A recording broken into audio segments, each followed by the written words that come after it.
नमस्कार। प्रादेशिक समाचार के साथ में यरमता सिंह।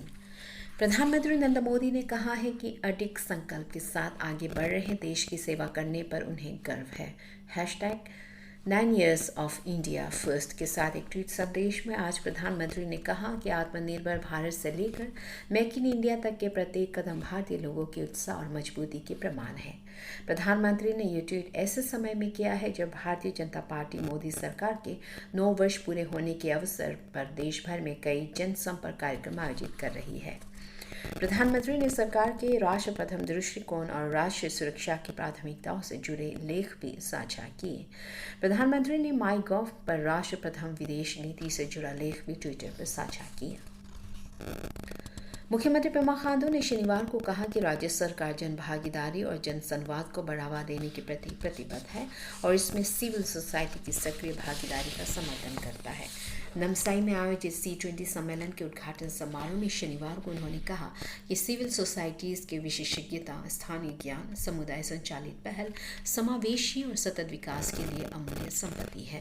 श्री खांडू ने कहा कि C20 सम्मेलन एक बेहतरीन मंच साबित होगा जहां दुनिया भर के सिविल सोसाइटी के बीच डायलॉग और ज्ञान का साझा करना शामिल होगा और सामाजिक और आर्थिक विकास को बढ़ावा देने के लिए एक दूसरे को सहयोग करेंगे, इस दृष्टिकोण के साथ कि कोई भी पीछे न छूटे।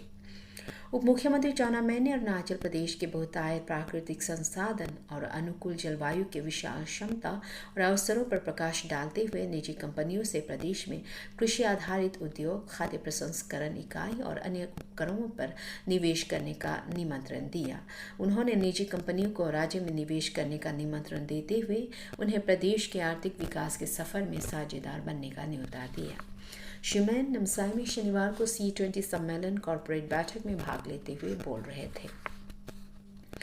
एक ऐतिहासिक घटना में असम सरकार ने तिराप जिले के नामसांग गांव में नामघर के निर्माण के लिए रूपांतरण और विकास विभाग के तहत 2 करोड़ रुपए जारी किए हैं। ये परियोजना नोक्ते और अहोम के बीच सदियों पुराने संबंधों को मजबूत और पुनर्जीवित करने के लिए असम के मुख्यमंत्री डॉक्टर हेमंत बिस्वा शर्मा और DOT-CL मंत्री वांकी लोवांग की ओर से एक पहल है।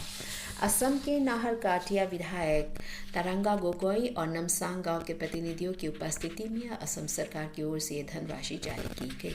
ये नामघर उस समय के अविभाजित नामसांग और बोरदुरिया राज्यों के प्रथम नोक्ते राजा होते के सम्मान में निर्माण किया जाएगा। राजा होते ने 18वीं शताब्दी में नाहरकटिया के बालीसात्रा में वैष्णव के सिद्धांत को कबूल किया था।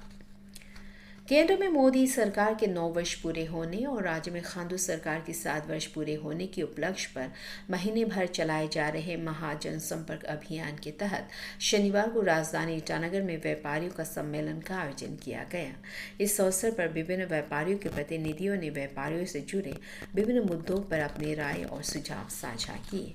प्रतिभागियों को संबोधित करते हुए भाजपा राज्य अध्यक्ष व्यूरा वागे ने कहा कि भाजपा पावर के लिए काम नहीं करता बल्कि पार्टी लोगों की सेवा के पथ पर चलना पसंद करते हैं। आकाशवाणी ईटानगर की अपनी FM channel Arun FM 103.1 megahertz 24/7 कार्यक्रम प्रसारित करने के लिए तैयार है।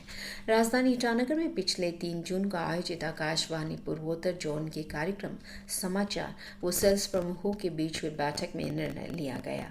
कल से यानी 12 जून से शुरुआत में FM चैनल सुबह 6 बजे से रात के 10:30 बजे तक कार्यक्रम प्रसारित करेगा, लेकिन जल्द ही तकनीकी क्लियरेंस के बाद FM चैनल 24/7 कार्यक्रम का प्रसारण करेगा। 24/7 FM चैनल के प्रसारण के दौरान गैप पीरियड को भरने के लिए आकाशवाणी प्राइमरी चैनल और FM गोल्ड के कार्यक्रमों को रिले करेगा। कामले जिले के केमलिखो गांव के निकट गोदारागा सड़क पर दुखद दुर्घटना में एक महिला समेत 3 लोग सड़क हादसे में मारे गए और 5 लोग गंभीर रूप से घायल हैं। जिस टाटा सुमो में वे सफर कर रहे थे उसका सड़क से फिसलकर गहरी खाई में गिरने से ये दुर्घटना घटी। अपर सुबनसिरी पुलिस ने बताया कि यह टाटा सुमो दापोरिजो से ईटानगर की ओर आ रहे थे। चांगलांग जिले की याददाम सर्कल में स्थित मतोंग गांव में असम राइफल्स ने शनिवार को एक चिकित्सा शिविर का आयोजन किया। ये शिविर खासकर उन स्थानीय लोगों के लिए आयोजित किया गया जो बुनियादी बुनियादी चिकित्सा सुविधाओं से वंचित है। इस शिविर में महिलाओं और बच्चों समेत 150 लोगों को विभिन्न बीमारियों के लिए इलाज किया गया और दवा दी गई। इसी के साथ ये समाचार बुलेटिन समाप्त हुआ। नमस्कार।